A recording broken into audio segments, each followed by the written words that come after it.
అంబేద్కర్ కోనసీమ జిల్లా అమలాపురం రూరల్ మండలం వన్నె చింతలపూడిలో ఏపీ డిప్యూటీ స్పీకర్ రఘురామకృష్ణరాజు పర్యటించారు. ఈ సందర్భంగా ఆయన మాట్లాడుతూ ఈసారి ప్రభుత్వం మారడంతో సంక్షేమ పథకాలు ప్రజలకు అందుతున్నాయని చెప్పారు. అందువల్ల సంక్రాంతి పండుగను ప్రజలు గతం కంటే ఘనంగా జరుపుకుంటారని అన్నారు.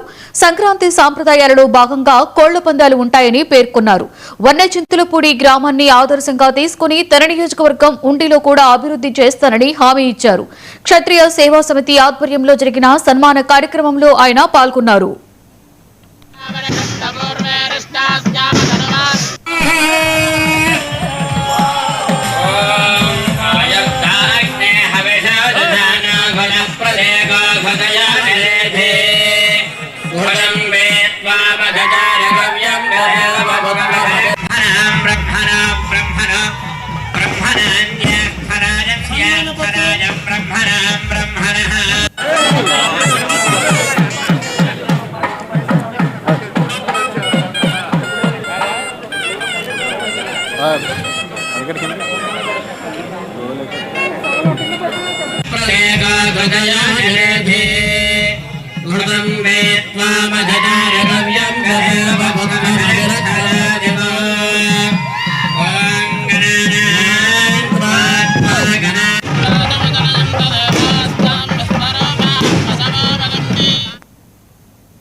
నిర్మల్